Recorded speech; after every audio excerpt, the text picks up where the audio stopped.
All right, good morning, everybody. Here we are. Gukesh is playing in a tournament called the European Club Championship, along with a lot of other top players in the world. There's presumably decent pay. That's not what Gukesh is interested in. But this is an event every year that has a lot of strong players in it. So that's what's relevant. Mamedov has two knights against a rook. This is a very, very dangerous moment for Gukesh. Oh my goodness. He's got three pawns. If queens came off the board, he'd be winning. If queens came off the board, he'd be winning. But with queens on the board, black might be winning. You know, to say nothing about drawing or, being equal or something like that. Black could be winning with queens on the board and the possibility of attacking white's king. It's a very intense moment. They've made time control recently. It's moved 42. So presumably they just got an extra half hour and they've already used 10 of those minutes for Gukesh and 5 of them for Ralph.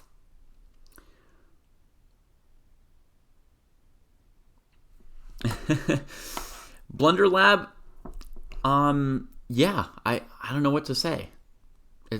I've spent a lot of time around chess players, right? I spent a lot of my life around chess players, so ideally I should be able to get something right, don't you think? I should have something to show for all that time. If I know nothing else about the world, I should know something about the soul of a chess player. Let's look at Ralph's moves here. Knight f2 and knight g3 are big moves. Knight d1 and knight d5 are other moves. First, let's do this. Boom is check. No time for double checks or retaliations. King could come somewhere like this. Queen takes, and white wins. Clean up. Knight g3 should be a pretty similar story that you take here and then you just rampage black. So those moves are off the table, the brutal moves. Now let's look at knight d5 and knight d1. Knight d1, rook here. Okay, we got a fair amount of stuff hanging, but black's queen is hanging.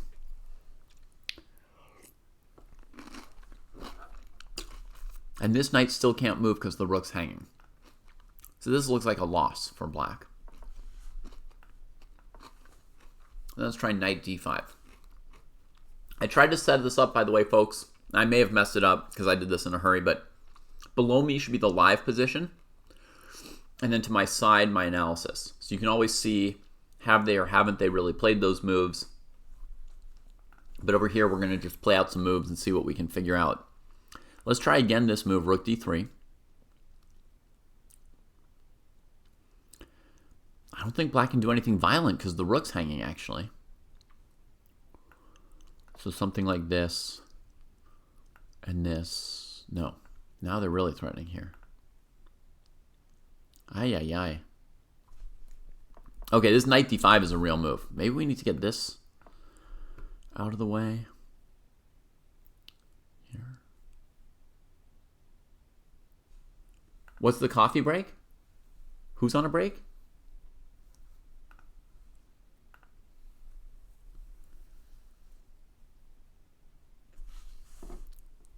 We're just getting started here. I've got some soggy cereal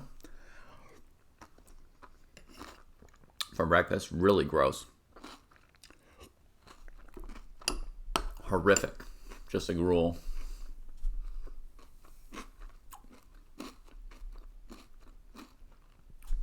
Gruel's better, actually.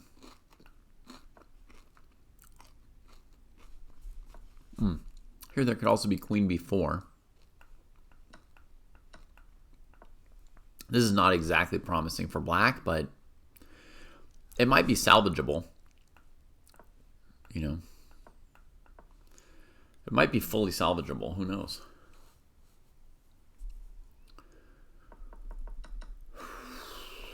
Yeah, I think knight d5 looks fine. perfectly playable, complicated position. One thing about this is, you either give up the pin on the e file, or if you go to e2, then maybe, you could come here and defend the rook to unpin things. Although maybe then white would have a move like this, and we'd actually be more tied up than before.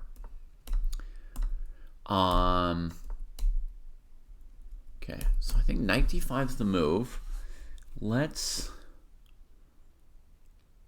consider this move for white.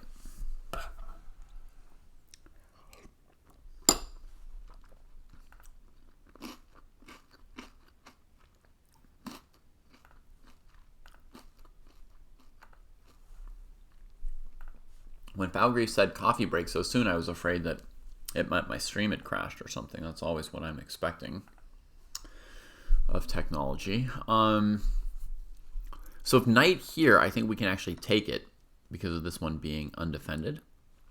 If black takes with the knight, you take the rook. If they take with the queen, you trade queens, then take the rook. Knight g3, rook here should be fine. I looked at rook d3 first, working class hero, and then I didn't actually love it. Now I'm kind of thinking, if possible, I'd actually prefer to maintain the lineup on the e file than to get a tempo on the queen, who can just go to c4 and it's still a good square. And we're kind of tied up as white.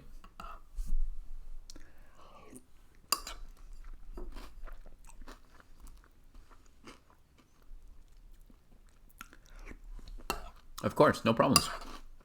I understood that. And rook d3 was also the first move that I wanted to look at, just like you.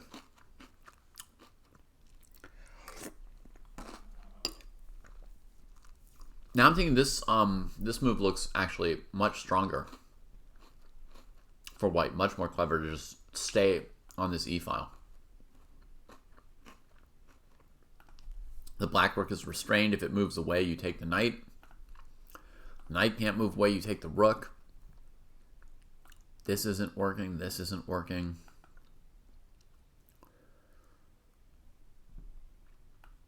Queen b4. We go takes, boom! The end. Look at that. Now we don't have to ask ourselves any tough questions about this endgame, right? It just wins. Questions answered.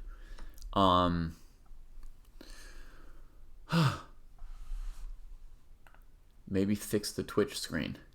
What's wrong with the Twitch screen? How do I fix the Twitch screen? Tell me more about what I need to fix.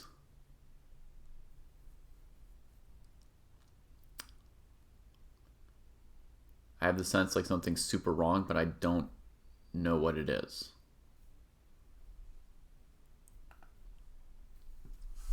I know I'm doing something stupid here with my...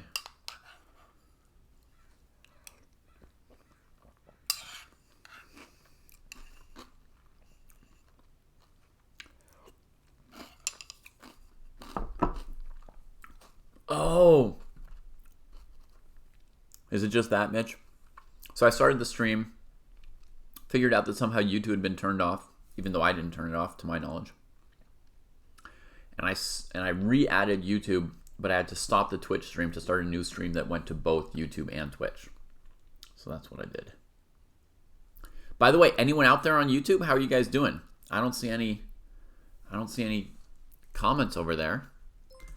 So I just want to make sure that that's working. And we'll welcome the Pawn Raid. Welcome, Peshka. Thank you for the raid. Shout out to the Peshka channel over here on Twitch. Shout out failed, try again. Good work, David. Shout out Peshka.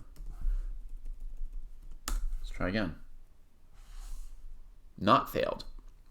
All right. Peshka beat Duda no cap.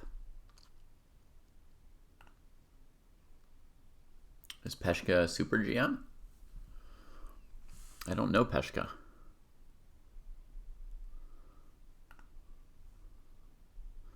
Sergey and Svetlana Chernyaev. Welcome to our channel where we share achievements of our son. Tikhon. Oh, I know Tikhon Cherniaev.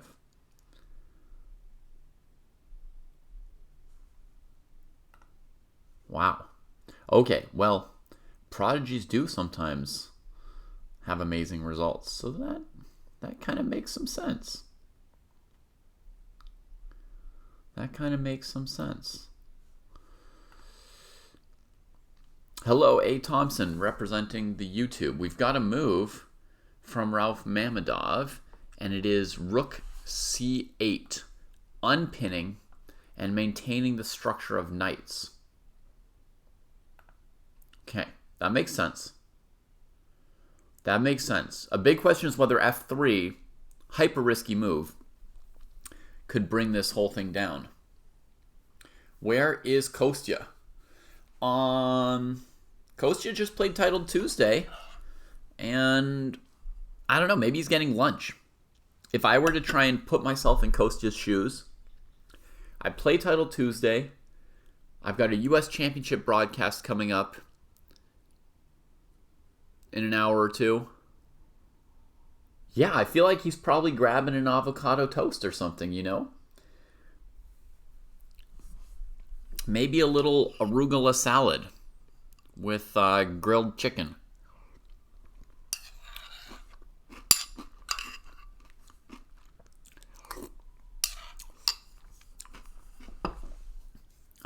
Average Joe wants to know a score prediction for the World Champs match.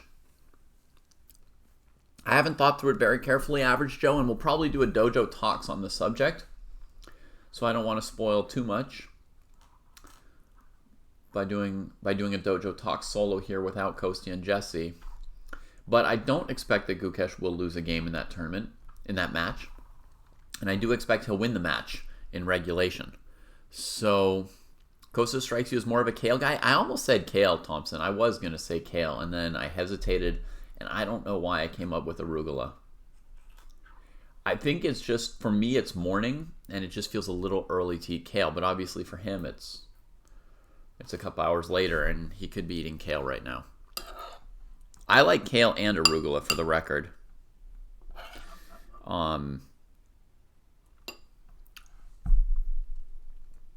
So, Average Joe, I would expect that Gukesh will win the match, but it's hard to tell if, he'll win 2 games and then just start playing very safely and draw the rest of the games to win the match, or if he'll just keep winning games. So that's pretty hard to predict, because you would have to know his plan and his goals and his mentality.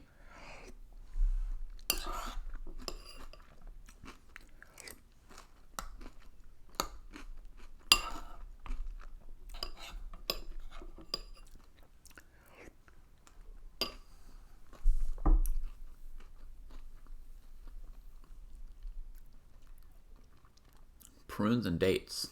Yum.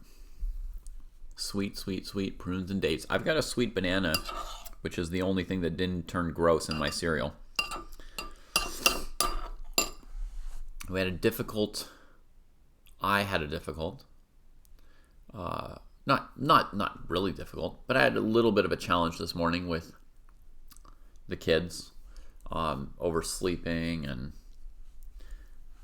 I chose to let them sleep, right? Because if they need to sleep, they need to sleep.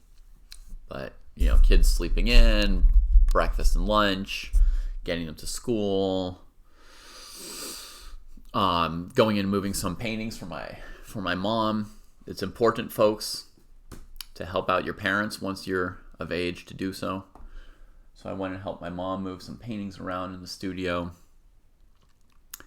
And I got back here and I thought, it was such a long morning. Gukesh and Arjun are surely done playing. I'm going to make myself a bowl of cereal. And I made my bowl of cereal and I brought it up here and I turned on my computer and I saw that Gukesh was still playing. So I left my cereal to turn to mush and set up a broadcast as fast as I could. And now here we are. Beautiful game. Disgusting mush. But it doesn't even bother me. I mean, I don't care. I mean, there could be manure in this, and I wouldn't care because this is a cool game we're getting to watch. F3 does invite knight takes g3. Absolutely, Thinker. And then the idea is to try and grab this one, but there is knight e2 lurking, right? So after here, knight e2. Oh, you messed up now, right? So f3 looks like it loses. It not only invites knight g3, it completely loses to it. Okay. So Ralph's move is solid then. It's safe and sound. And now it is on Gukesh to come up with something to do. And, I mean, adjusting the king is the first thing that makes sense.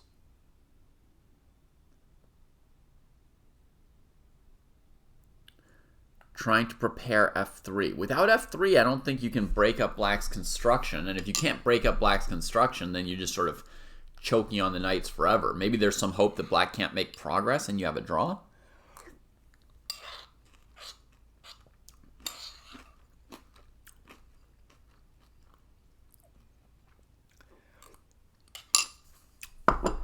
Let's look at king g2. Well, you've got good instincts there, thinker. But it is very, very useful to practice doing these little calculations nonstop. Because these are what really decide chess games now. Are a little scrappy, you know, capture, captures. Does it work? Doesn't it work? And you have to do that 5 times per move. You have to calculate a little variation like that for, you know, 30 moves in a row. And as you get good at doing that repeatedly without fatiguing, then you become a really dangerous player, like Gukesh and Arjun, who are amazing at doing that. Should he take the draw now? I mean, as far as I know, there's no draw on the table. He's just playing a chess game here, Tapion. And I don't know who's better, but I'm starting to slowly narrow in on a sense that Gukesh is probably fine. You know, black's basically trying to hold the knights on great squares, but black's not attacking. Black's not playing like rook f8 or g5 or anything like that. So I think Gukesh's position is probably fundamentally sound, and the question is, which square should he move the king to be able to play f3 next move? And that involves a lot of little calculations, which he's been working on for maybe 8 or 9 minutes here while I talked about my mush. So let's see if we can't catch up. Obviously we can't. Let's see if we can't catch up with some of those calculations. So king g2, queen d5, f3. Boom. King g2, knight f2. Queen f2. Knight d1. Queen f3. Average Joe, the thinker, refuted f3 with knight takes g3. If you just look up in your own YouTube chat for a moment, you see the refutation. The refutation was always within you. You had the power of the refutation. This looks like I'm getting myself damaged. I don't really want to walk back into that pin. I want to breathe again at some point. Oh. I could move that rook. It's not pinned. That's the whole point of not being pinned. That I can move the thing. Ha! I win. They fell for the oldest trick in the book with this rook c2 check. Never start a land war. All right.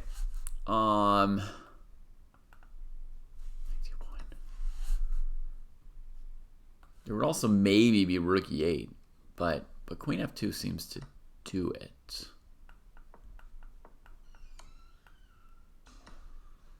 This should be good enough. Actually, the extra pawns are really dwindling here.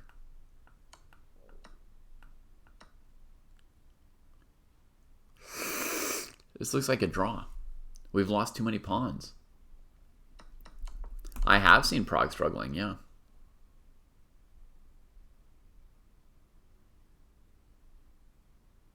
Oh, Tapion, you're saying you could just directly take on c3 here? Takes. If rook takes, you're going to capture this knight. Gotcha. If knight takes, you give rook check, forcing a rook trade. This is a very important variation. Thanks, Tapion. Here. Now, even here, you don't necessarily have to draw. You could play a3.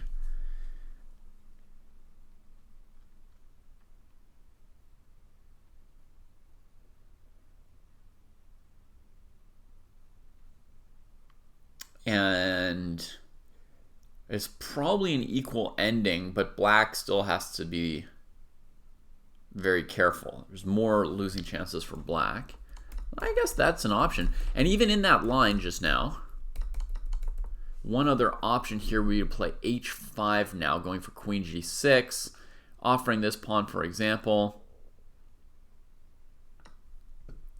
And then check here and here.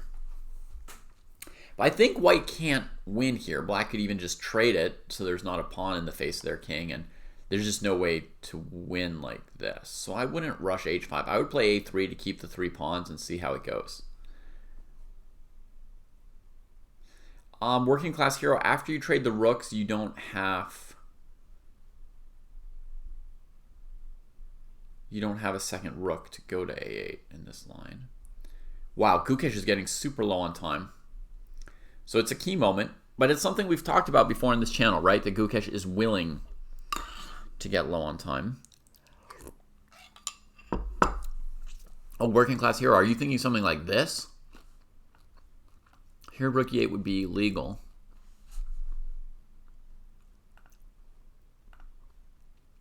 And here, where the knight moved, then we don't have the second rook to go to a8 anymore because we sacked it. Slash traded it off. Okay. Huh. It's going really deep.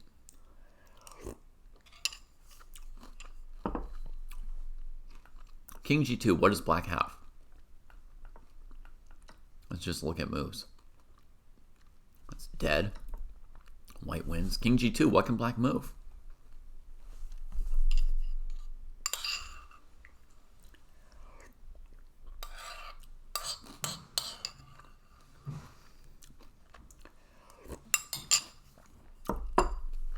The basic point is that if either knight moves, you capture the other one.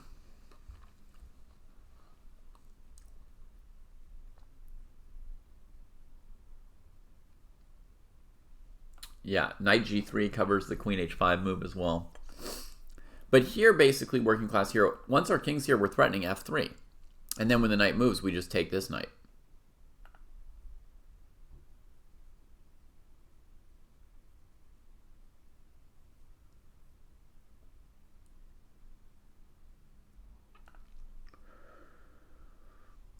Queen b4 going after the rook. Excellent.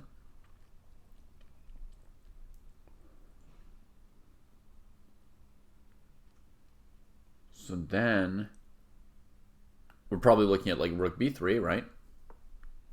Popping for tempo. Gukesh has played a move, and it's a move we hadn't considered yet. Rook f3. We're going to look at that move in just a second.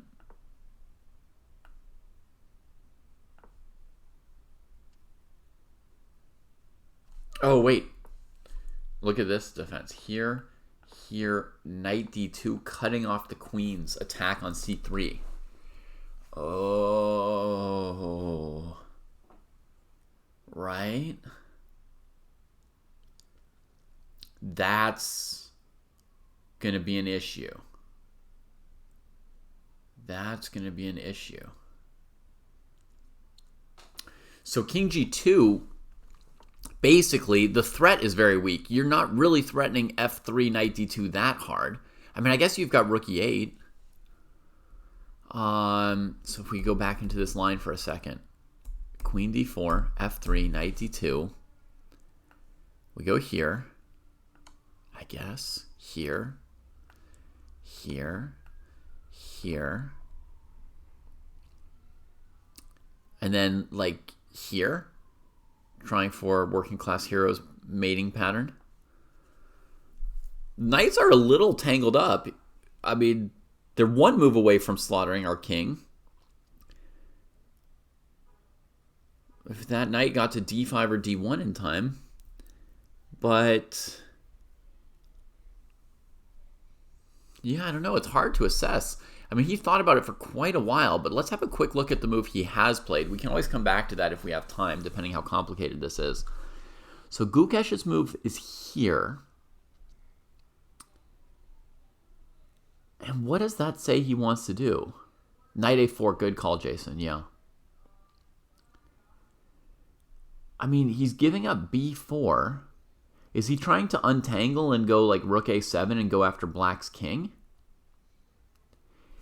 To me, that's one of the more logical explanations of what he's up to. If black doesn't go for the pawn, maybe he would try untangling with queen e3 and see if he can just go into an endgame. But black can always take the pawn or move away. I think he might be really looking to go rook a7 and rook f7 and say he's got f2, his main weak point, covered, and he's just going to go after this king. His other weak point is potentially the light squares. Like if black could put a knight on d2, queen on d5. But queen b4 definitely doesn't go in that direction. Queen b4, black's probably not well organized to deal with this, but black could try to just defend it. Like so.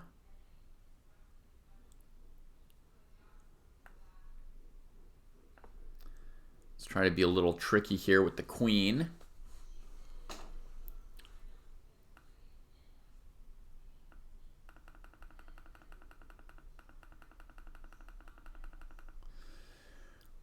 Feels like a slight edge for white. Not winning, not losing here.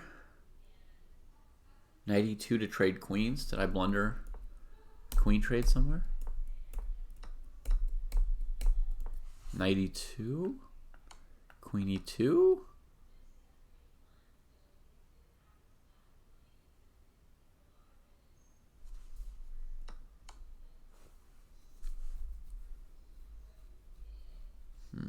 I don't yet see how knight e2 works.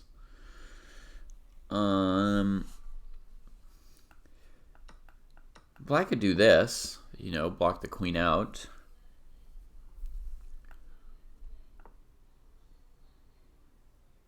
Here. We could go to f8 with the queen or g6. That was a choice. You're allowed to comment while half asleep, working class hero. Totally fair. Don't worry about anything. We're not here to judge each other, just to chat about the game together. I routinely miss mate in ones while doing the commentary, and you know, there might be an IM title somewhere on my broadcast or something. And people pardon me, I think. So we could get to something like this. Oh, queen c8. Okay, I should have gone to f8. I should have settled for queen f8. Although queen f8 entails its own issues, which is like here, here, and here. That's the end of the comedy. Huh, white seems to come out winning pretty much here. It's a bit murky. Black's got a lot of choices. Even here, they can hold the tension, you know, play queen d6 or something.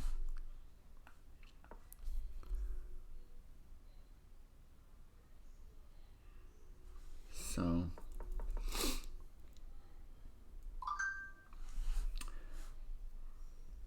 I think Gukesh thought for 14 minutes or so on this rook f3 move. My phone just keeps beeping. What is going on?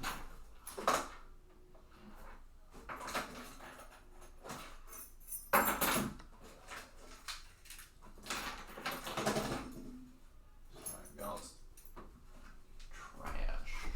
It's not trash. It's just my keys and stuff. What is going on here? Cancel your reservation?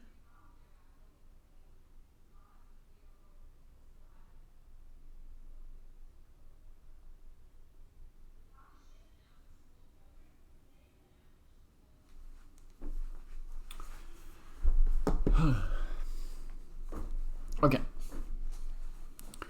So, let's see. Ralph has moved. Took the pawn. Bold. I was going to say the next thing to look at is queen d5.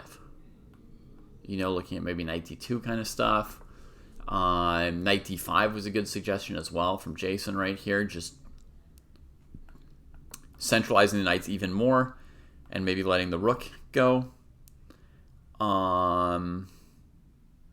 Potentially this could have been the problem with it, Jason.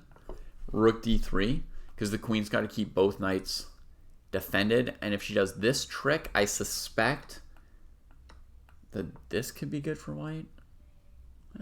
There's this move, actually.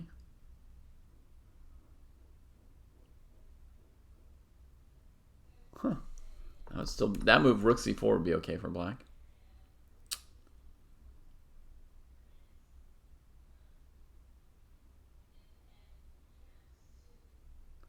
Here's one of the weirdest tactical moves I've seen in a while. Rook e3. The knight can't take it because she's defending the queen. And after this, we're trying to fork the knights with the rooks, but they can go into a mutual protection. So it doesn't do anything. It just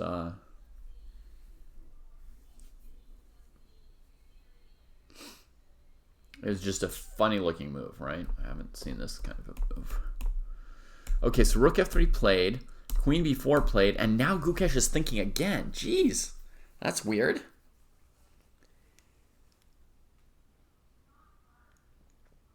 Against rook a7, there might be knight takes a2 or knight to d5. We didn't look at either of those things yet. Let's have a quick look. I'm going to go knight takes a2. I'm going to go pawn greedy because we're looking at a queen trade, right? So, you know, in case white takes the queen trade and we go to the endgame, I want to get rid of white's a pawn. Now, who does this endgame favor? They're already in the second time control hub skirt, so there's no third time control. They've got a 30-second increment, and Gukesh has 3 minutes left to do what he's got to do. He's just played rook b3, which does not look good. So maybe black is better now, Marvin. This looked fine for white. That pawn looks dead to me. I don't see any move that saves it. And then you've got the king trapped on the back rank, well-placed rooks. You can always get behind the b pawn. And you've got 3 passed pawns. I think white would win this endgame. So I don't think the problem was knight a2. But okay, he's played rook b3. And what is the idea?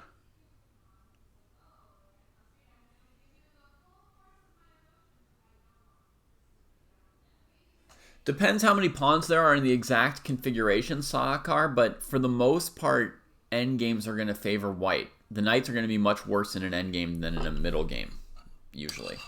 And the rook gets better. But, I mean, now that white lost this pawn on b4, the endgame would be much closer to equal. Before, when white had 3 extra pawns, the endgame would be pretty close to winning. If you just imagine the queens coming off the board here, white would be winning with the 3 pawns. But okay, it could be different scenarios where the trade happens. Queen just comes back to c4, and what is Gukesh up to? Is he like trying to go here and tie black up? The thing is, now black has b4 anchoring this knight. I don't know what he's doing.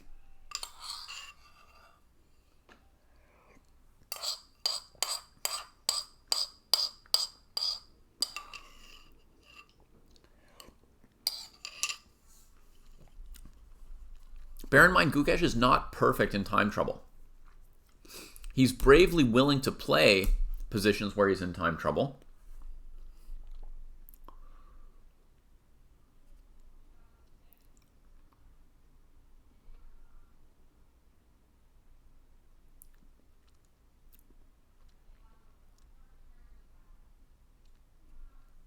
And he's got pretty good nerves, but he's not perfect in time trouble.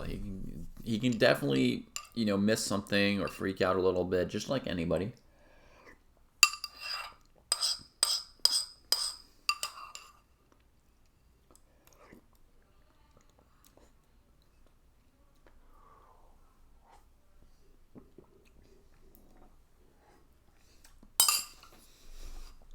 All right, slop down the hatch.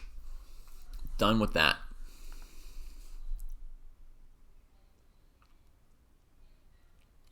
Why do you want the queen on d4? I think he's going to play b4 to protect his knight. Maybe he likes having his pawn protected.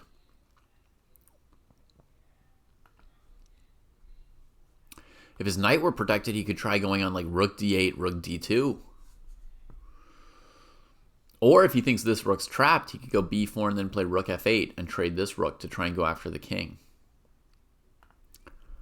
A dream would be to take on a2.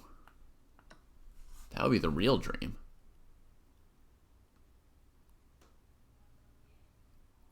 You're trying to fork the guy.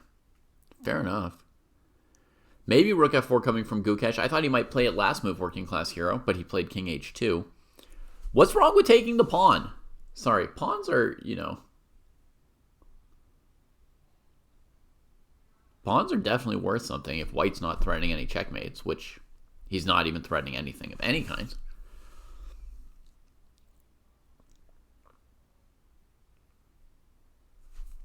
Okay, so this would be a threatening move. Boom. Oops. Okay, so you'd have to come over here. Pressure the knight. With the idea that if knight here, here. And black got tied up. By the way, now, even if white wins 2 knights for the rook, though, you have to realize black's not even losing the rook and queen ending necessarily anymore. Now that we've taken both queenside pawns, right?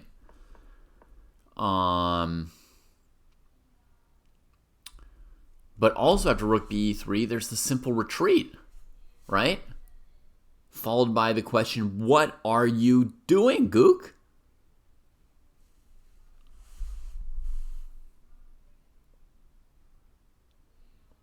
Big question. Very big question. Rook f4 even loses straight up here to knight g4. Oh no, there's queen e6 at the end. Technically you could do this and you don't have to lose to this, because there's this move. But still, I mean, what? It just looks like white's lost 2 pawns for nothing in 2 moves. It's like about as fast as you can just bleed stuff with pointless moves. What is he up to? I feel like Mamedov is feeling reasonably confident here. He probably senses that he's got all his chances here.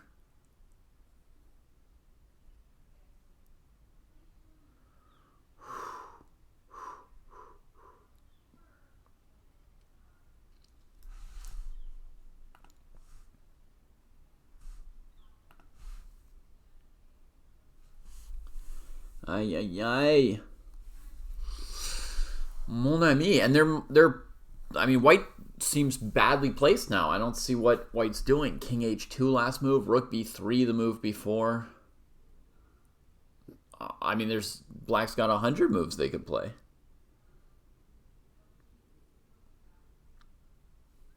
Queen d4, queen d5, b4, knight a2.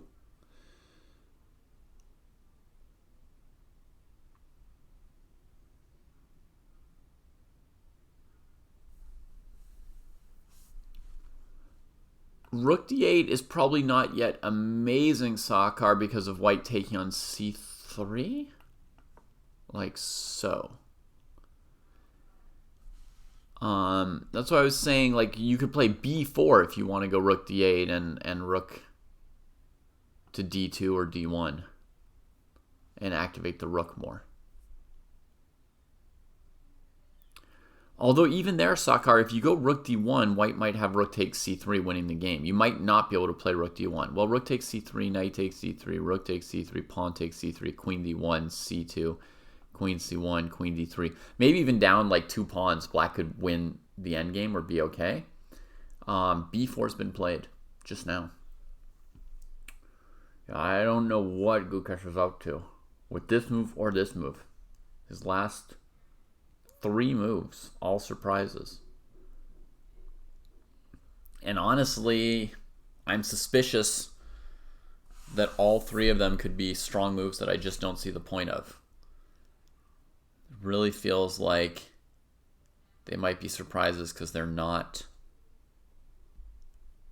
the best moves.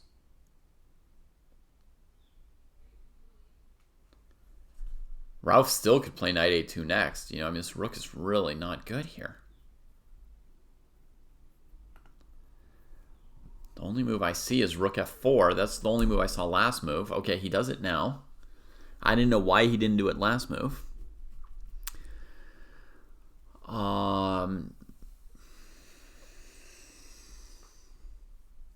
Black can do anything, I think. Queen d3 maybe allows rook takes b4.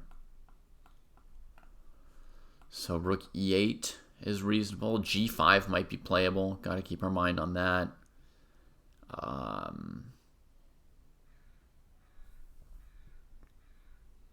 The rook's going to move here. Because the point of the rook is to defend the knight, and the knight's defended now. So b4, the point is to free the rook. So the rook's going to move.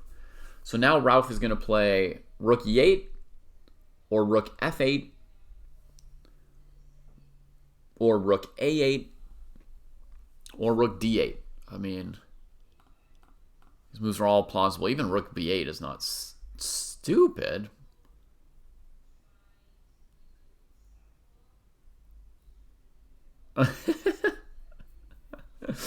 You could ask for 2 Chess Dojo watch parties, Paul.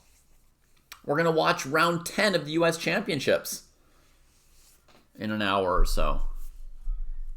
Whenever the round starts. I don't know exactly when.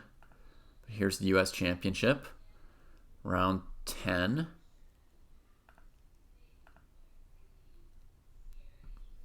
I think Fabi's going to be playing Dominguez today and a wonder against Wesley. They both have black. Fabiano half a point ahead of a wonder. We've got the battles of the Sams. Sam versus Sam.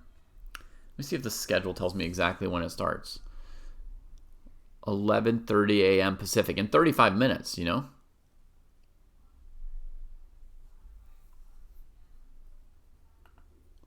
You think Ralph is trying that hard to win, Jason? That he's not even willing to allow a sort of grovelly attempt at drawing from white? A wonder doesn't have to win versus Wesley, Merles. A wonder can just play his best chess and see what happens, you know? He's half a point behind. There's 2 games to go. And he just has to play his best and see when he does or doesn't get an opportunity, or whether somebody beats Fabi, which is always possible, even if it's unlikely. You know? Sometimes you win a tournament by just hanging around in second place and not messing up, and then the person in first place messes up. Rook e8. There it is. I'm not counting it officially yet, Varmont. I see your point, but I was thinking that tomorrow morning I would ask my partner to drive the kids to school so we could have a 2800 watch party where we watch Arjun try to cross 2800. And if Gukesh wins today, he'll also be in the 2799s. But that's looking very unlikely over the last 5 moves here. But it's a blitz off at this point, so anything could happen. Good move from Ralph. Putting the rook here. Love it. Everything's well secured. Looks like black is better. Firmly better. Firmly better. Is it completely winning yet? It might even be completely winning yet. I don't see how white can save the A pawn or get the rook out of here. Maybe rook b2? Gross. And white now has to watch out for moves like knight f6 and knight d6 even, because white's queen is lined up here at least. There's the queen hanging over there for now. Yeah, I hadn't thought about the rounding, Varmont, when I made my plans for the week. I calculated in advance how many points Gukesh and Arjun could gain today. I calculated it down to the 10th of an ELO point to make sure that I was correct that neither of them could cross 2800 today. But I thought of 2800, not 2799.5. It's true. Okay, f3 doesn't work is the question. 20 seconds for Gukesh to make the choice. f3, the idea would be the knight moves somewhere, you trade your queen for the rook with check, and then you pick up their queen. Yikes. What's he played? Rook g4. Oh my god. Wandering in horror. In horror. Disgusting. He played that move with 2 seconds left. Let's try and answer this question that Paul asked, that I'm sure Gukesh had also asked himself. Maybe knight a2. Going after this. Rook here. Okay, that's a mistake.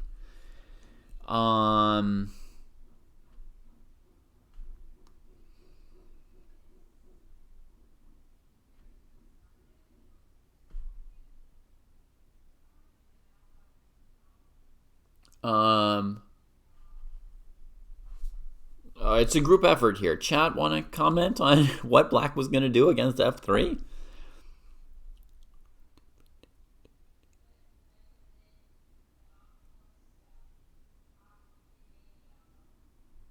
Thanks, Kostya. Queen a6, going to a2. / town.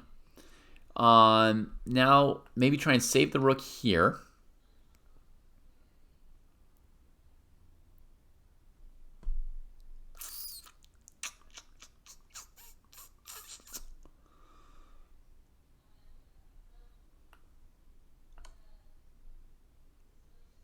Give a little check. Come in here.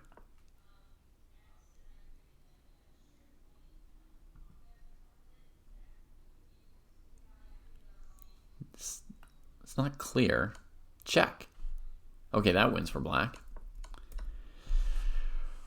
Maybe this horrible a3 move, but it doesn't inspire any confidence. The knight can at least move now. Just simple move, hitting the queen, and then rook e2 with attack. Certainly Black is better. Okay. I think Kostya got it. I think queen a6 is the answer. Yeah, Prasant, I think Gukesh is losing. I will say this at least. I haven't seen Gukesh play any bad moves in a long time, and I think I've seen him play like 4 in a row right now, pretty much. So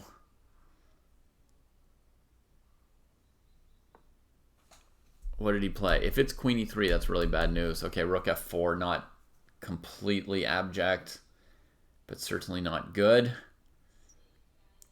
If Gukesh loses today, does it have any effect on his World Championship match with Ding? Minor. Critic. I mean, it reminds Gukesh that he can lose, which can be a good thing or a bad thing. It's a bad thing for your confidence. It's a good thing for your caution and your realism.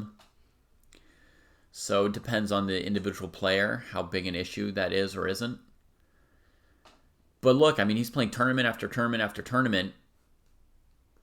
Yeah, I mean, there could be an advantage to going into the World Championship right off of that candidates tournament when you're on the highest possible high and super confident. But realistically, when you play chess a lot, you lose sometimes. And I think Gukesh and Arjun are still aware of that and okay with occasionally losing a game. You know? I think they're both still young enough. They're in like a learning phase where they are taking risks and expecting to occasionally lose and trying to improve, right? Like most of us when we play chess, we try to win some games, right? But we also lose some and learn from them. I think Gukesh and Arjun are still in the phase where you lose some games. All right, Gukesh, is there something other than rook g4 you want to play here? I don't really feel like Ralph is going to repeat even if you do go rook g4. I think he was just gaining time on the clock, putting another move down.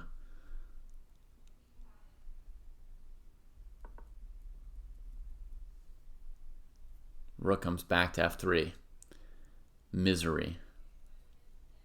Misery. What an agony and a misery.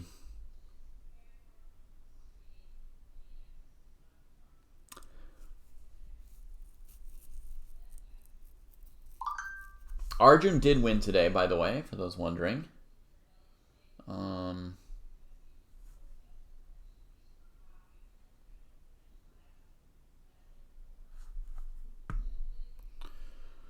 I have not yet checked what happened to Prague today.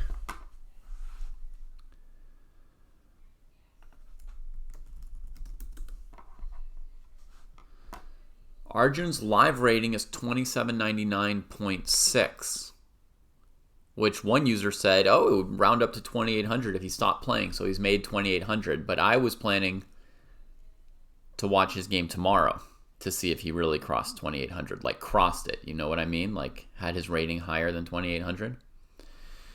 Let's see. Prague have a game yet today? Prague is still playing. Let's see how Prague's doing.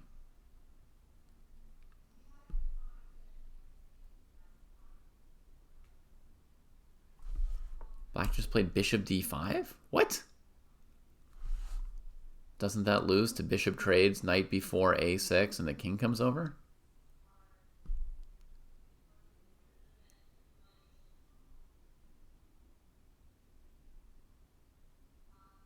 Okay.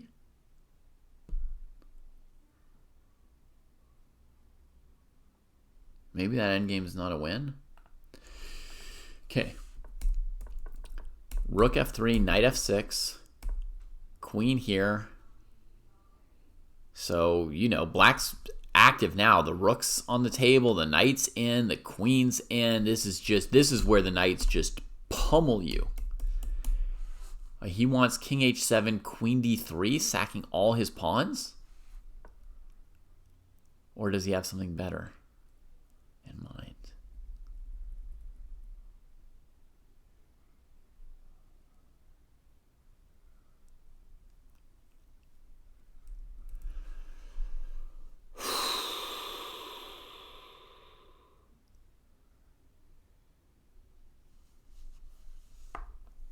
Ay.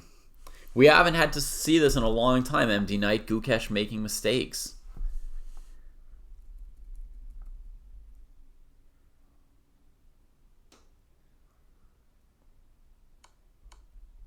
Yeah, he's given all the pawns to grovel this endgame. He needs to find rook f6, Prasant? What does rook f6 do?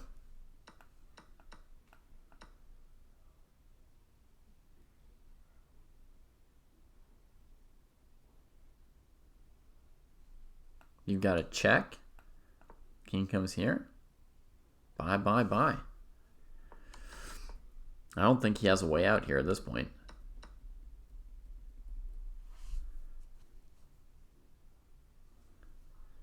Oh yeah, Yo-Yo, that endgame's a draw? Even with two A pawns to pass Tempe?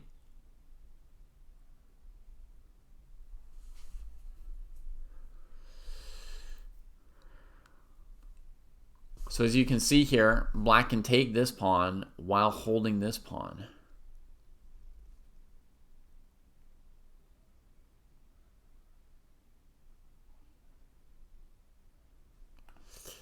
Also, black could start with knight g4 and take the f pawn. I think this ending should be winning for black. Oy.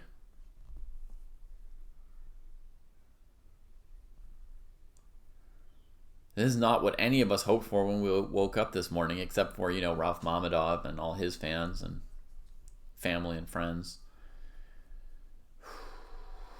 No, I mean, I also don't see a way to win that endgame, Yo-Yo. I mean, it's a good point. And Prague has avoided the trade. You see? So you were absolutely right.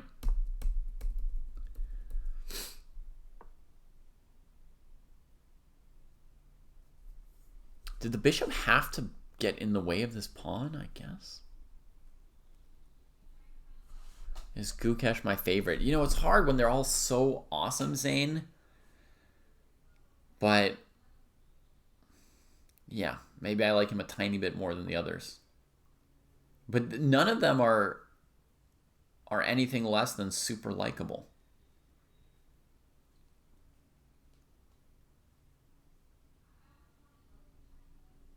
Here's a crazy variation. King, pawn, king, pawn, takes, takes. This is like a puzzle. Look at this. The king chases the knight. It comes here, and then you double attack those pieces. However, bishop here, king here is probably winning for white, right? With the correct colored bishop and being able to freeze these pawns. It's too bad that that's winning for white from black's perspective, because this kind of a variation, the king chasing down the two minor pieces, is very funny. Very much what you would see in a problem.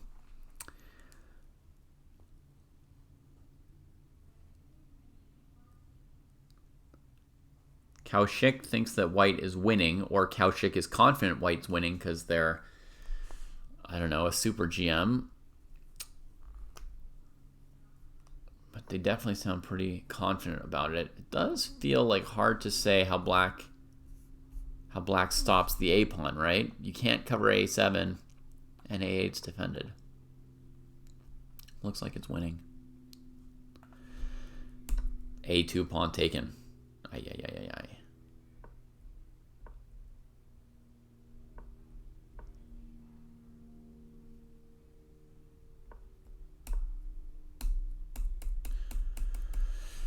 Okay, the pawn advances triumphantly. If white takes on b3, this endgame is still a draw, actually.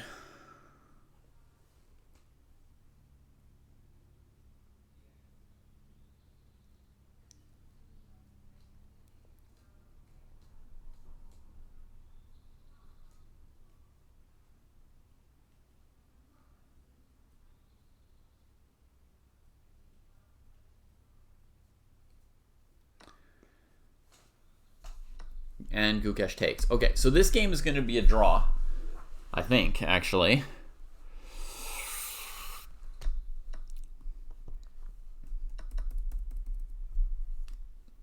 Obviously, I could A, be wrong about the endgame, which I don't think I am. B, Gukesh could make a mistake. I mean, you have to play it out. It's a difficult endgame.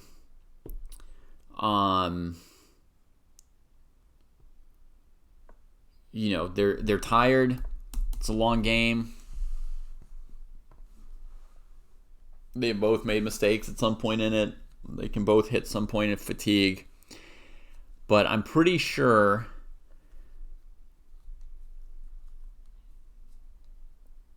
that objectively this endgame is a draw. Black can attack f2 with two pieces. The white rook has to hold f2 along the f-file. It's got enough space to do it. This pawn is preventing the g-pawn from advancing and boxing you in at g4. I think our chat's very kind to Gukesh. Is there anyone in our chat not being kind to Gukesh? You sick me on them, Rohit. You sick me on them. If there's somebody being unkind, they're going to have to get out of the dojo community. Just kidding. You don't have to like Gukesh just because I do. But I didn't see anyone being unkind. I'll say that. I'll say that. Kostya thinks Gukesh is happy to play another 50 moves drawing here. Okay. Good to know. That's the Magnus attitude. Even if you're the one suffering for a draw, you're like, yeah, I didn't want to do anything other than play this endgame all day. I wonder if rook f5, h5 would have been a good construction. No, because the king can come to h6 and then the knight can harass your rook. Yeah, probably best to just leave things as they are and put the rook on like f7 and f8.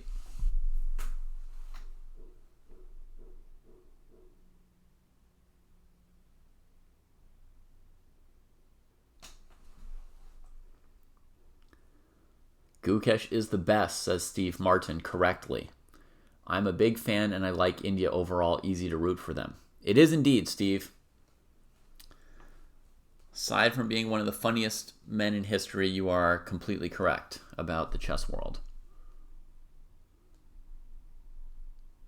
Yeah, it seems like Ralph has played a good game, soccer. or Sakar.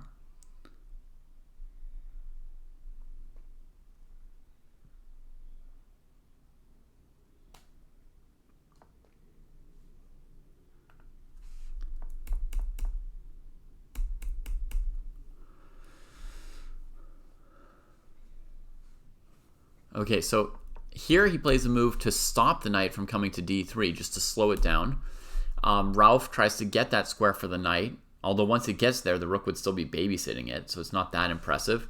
Rook e7 stops knight e2, and in case of knight d3, I think he plans to go rook e3 and say, well, now, how do you use your pieces, right? So he comes here, and Ralph just waits for the moment. And yeah, Gukesh can kind of do whatever here for the moment.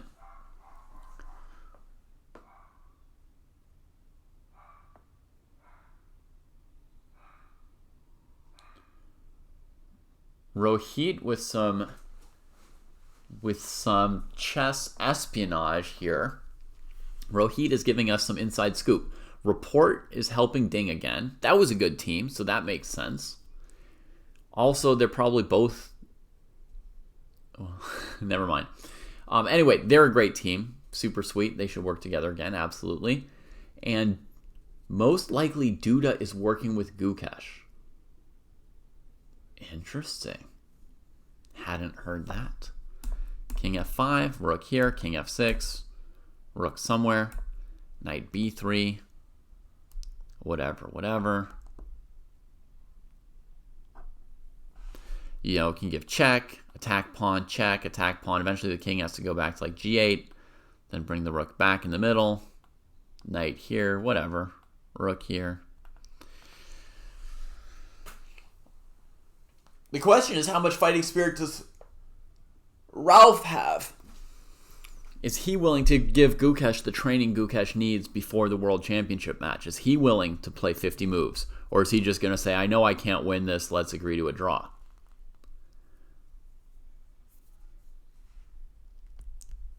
You know.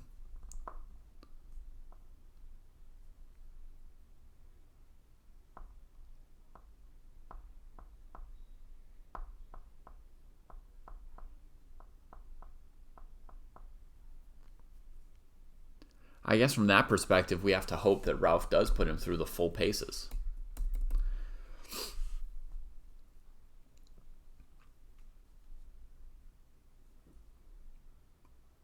Does he have the move rook f3 here? Hang on. Because I noticed he stopped and thought for a while, right? He had 2 or 3 minutes, and he's spending a lot of extra time here. Is rook f3 simpler?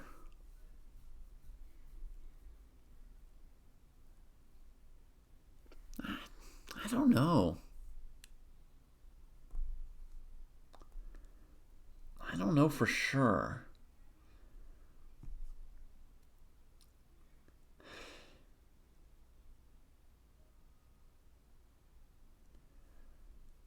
I think peaceful that a knight is better than a bishop in this ending here.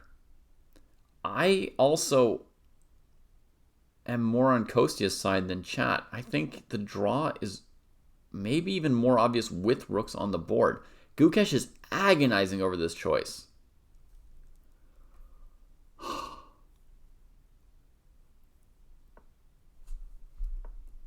And he goes for it. Seconds left, folks. He spent a couple minutes on that move. Hesitated the longest he could, down to 15 seconds. I think the bishop would have less winning chances than the knight here, because the knight, I think, can attack the pawns on either color of square, can bounce around, poke the king out of the way, make space for the opposing king. A bishop, you can kind of set your king up on a certain square, and your king can't be moved. So I guess here the idea is he's actually going to try and come forward, I think. Why does it not show him recapturing?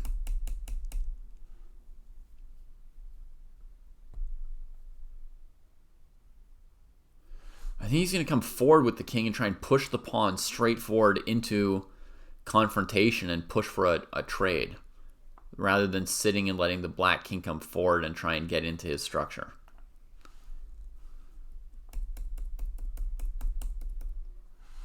Draw agreed, folks.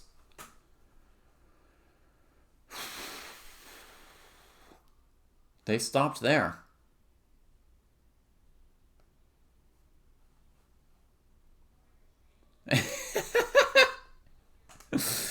And after questioning 6 of his moves and thinking that something was not that something was off today necessarily, but thinking that, he got confused and didn't really find his way, he still gets the draw.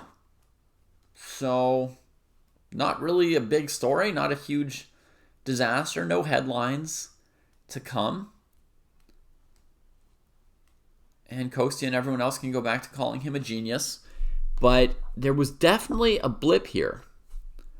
There was definitely a blip here today where in this position here, after rook c8, Gukesh lost his bearings. He definitely did not know what he was trying to do or supposed to do for a while here.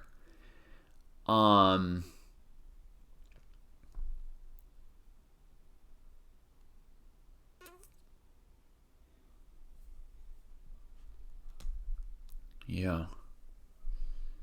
He was at C. And Rohit's asking, do I think there were winning chances or just absurd engine lines? I mean, I didn't see any engine lines myself, obviously, so I don't know how absurd they looked.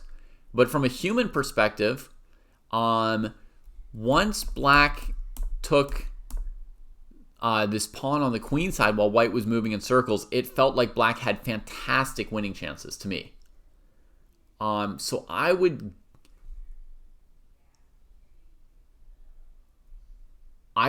guess that Ralph probably missed some kind of winning chance.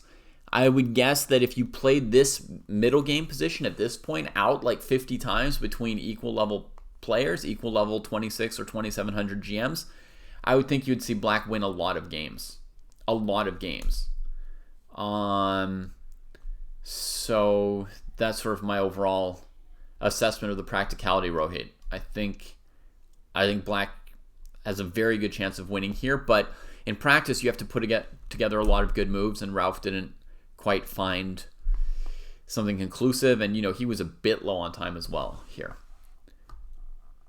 Does this game show the Ding team how to find flaws in Gukesh? Ajmal, it definitely showed a flaw, right?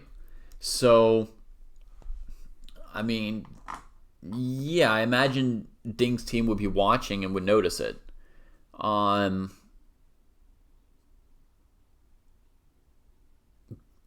Yeah, I mean, Gukesh has some flaws, obviously, because he's young and still improving, and everybody has flaws, so for all 3 of those reasons.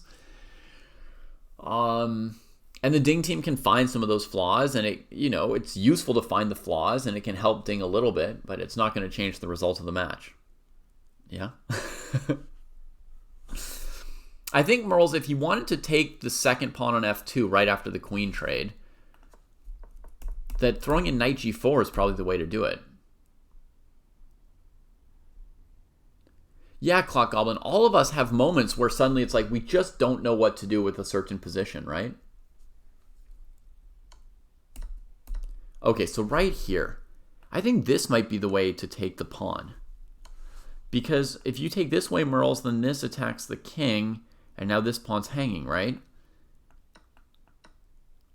Unless you think you can win with just a mating attack with no pawn on the queen side? Maybe you can. How would we start? Check. Here. Knight here. This awkward move, maybe?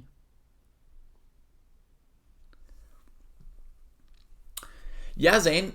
I think Kostya and I will be covering the U.S. Championships, which starts in 10 minutes, but probably has like a 15-minute delay. So I'm guessing we'll take a little break. Oh, looks like Jesse's also around and wants to do the show called What KGB Said.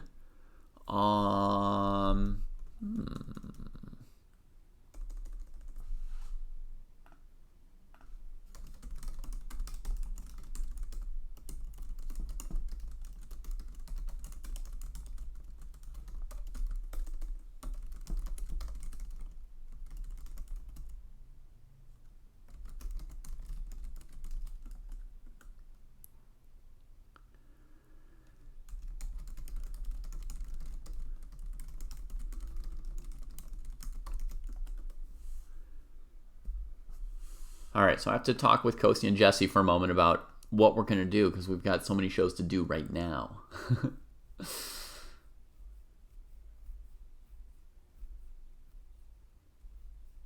I'm sorry, MD Knight, I know.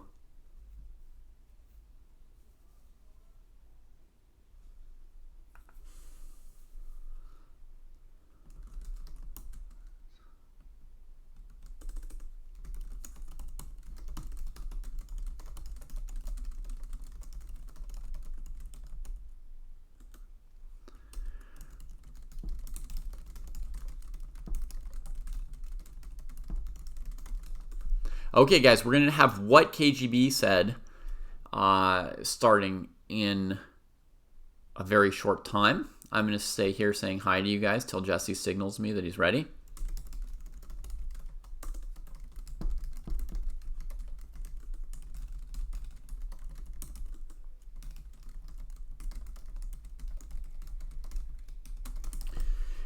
So we've got maybe 1 minute to kill, maybe 10 minutes. We'll see.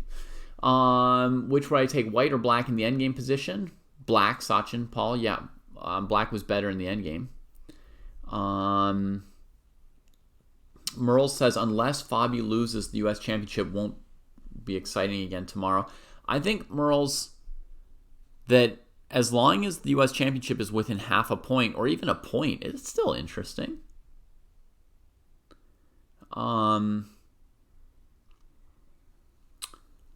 I think the U.S. Championship is very close. So we'll see. If Fabi won with black today, he might be able to win the tournament. But otherwise, I think it'll still be close. Oh, you mean the very, very final position, Sachin, after the rook trade? So in the final position, I would rather be black than white. Because white has absolutely no way to win ever. 100% nothing. You could put 1 second on my clock with a 1 second increment and give Magnus white, heck, give Stockfish white. I couldn't lose this position as black. So I would have to choose black. With white, I could definitely imagine blundering it being possible. So if I had to choose, I would play from black side.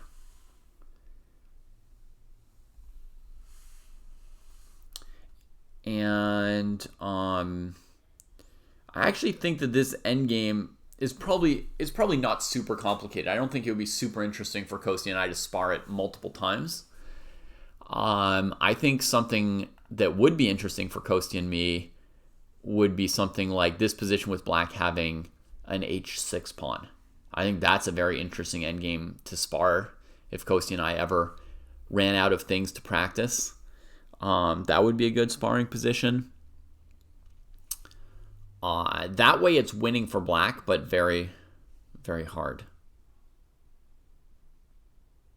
to play, I believe. I looked at it once in a book, but I've never sparred it with somebody else. So I don't know exactly to what extent I've absorbed it. You're welcome, Sachin, yeah.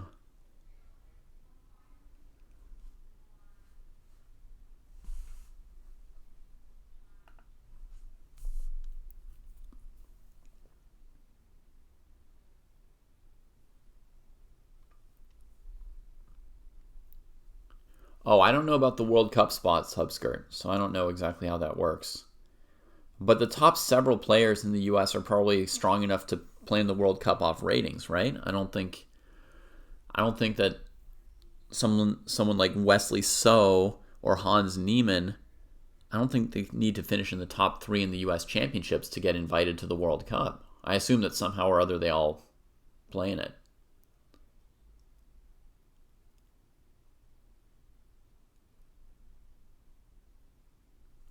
Jason, this ending here with 3 against 1 is a draw, and with 3 against 2, it's a win. But I believe it's a bit tricky in either case. So if you add a black pawn on h6 or not, or h7 or whatever, I think both ways it's probably a bit tricky to play it correctly.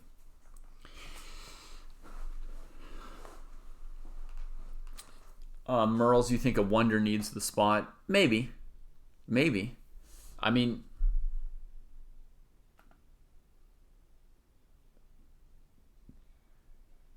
yeah, I'm saying with rooks, Jason, as well. Rook, knight, and 2. Well, I'll be more specific. Rook, knight, and G and H against rook and 3 is a win.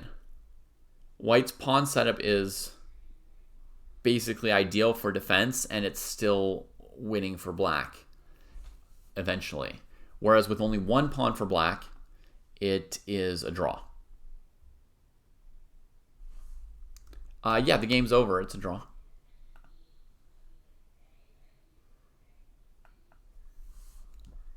The board should be stuck because they're not making moves anymore, unless something worse is happening with my broadcast. No, looks okay.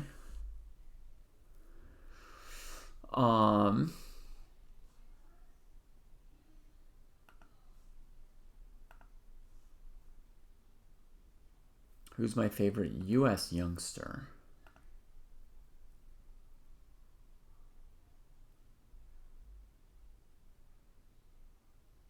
I don't know, Hubskirt. I don't have any U.S. youngster right now who I particularly root for.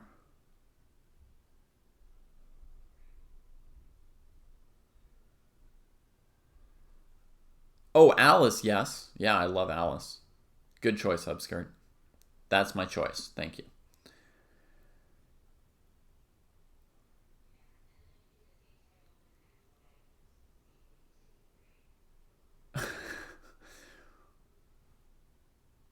Shouldn't Ralph push it more? He can't lose position. He definitely can't lose position. That part's correct, Nachikita. He cannot lose, so should he push it more? I think, yes. I would have pushed till the end, Nachikita. Till the last pawn. And I think that roles reversed Gukesh would have too. So, Arjun won today, Udit. And Rohit wants to know the percent chance of Gukesh winning the World Championship in less than 10 matches. So let's say the smallest number less than 10 is 9. Is it a 12-game match or a 14-game match normally? I feel like it's a 14-game match. Is that correct?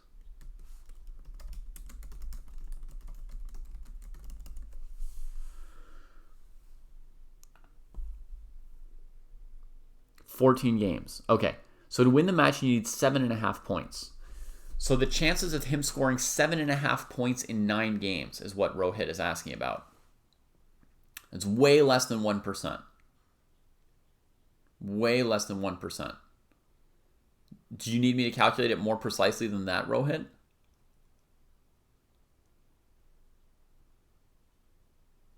Do you want me to tell you if it's 1/1,000,000 of a percent?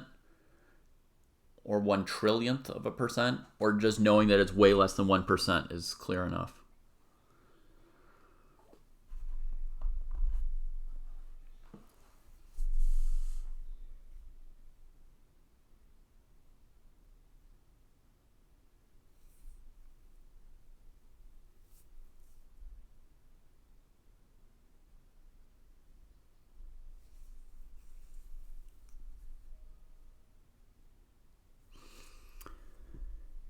I mean, a reasonable final score for the match would be something like 7.5, 5.5 after 13 games. There's some chance the match could end in, 11 or 12 games, but 9 games is impossible. The European Club Cup is a 7-round tournament. 1 match per day. They play in teams. I don't know how well this would show up. Let's see. Does Prague's game end? Oh yeah, look at that. Boom, froze the pawns. Queening here next. So Prague won the match. So I don't know how well this is going to show up on my screen share here, but you can see that there's like a match: Super Chess versus Vugar Gashimov. So that's an Azeri club. They play matches, 1 match per day, six team members per match. Wow, Arjun for Alkaloid won his team's match 3.5, 2.5. He's the only win with 5 draws against the Beersheva Israeli Chess Club. And yeah, it looks like Vidit's playing. Mendonca drew with him today. So yeah, after 7 rounds, that'll be it. One of the clubs will be the top club. Welcome, IKEA.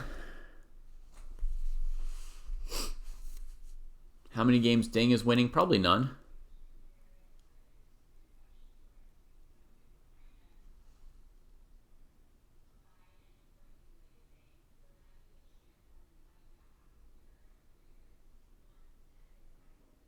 You were asking about ticket booking.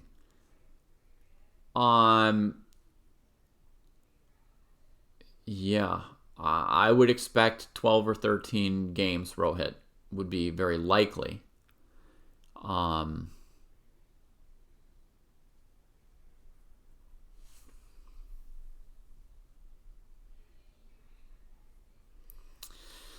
I mean, Critic, it's really hard to correctly estimate somebody when they're rapidly going up or down, right? When they're having some kind of like crazy, inconsistent something or other, it's very hard to know. Like, it's also hard to estimate Gukesh correctly, right, Critic? Because he's gone up so fast that you don't know if you should project ahead like he's going to be even better, or if you should say it was a lucky streak, he's going to be worse. Anytime somebody's play is changing really quickly, it's very hard to know how to estimate where they're going. Ding has not had a good performance in years, No Name. In years. His best performance was drawing the World Championship match with Nepo. That's his best performance in the last 3 or 4 years, and that was like a medium performance. Like, even that was medium. I mean, it was under a tremendous amount of pressure, special circumstances, but, you know, Ding, like a few years ago, or a few years before that, you know, his level, like drawing a match with Nepo would not have been an amazing accomplishment for him, right? Like, he lost rating points, probably a few, drawing that match with Nepo. And the match, neither of them played at their own best level, right? Because of the pressure or whatever.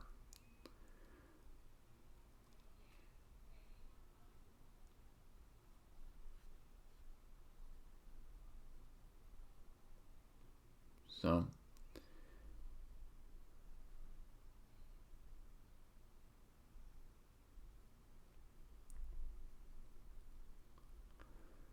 yeah, Gukesh won 0 games at the Sinkfield Cup. That was a very unimpressive result there, for sure. I mean, not a terrible result either, given the level of the tournament, but nothing impressive.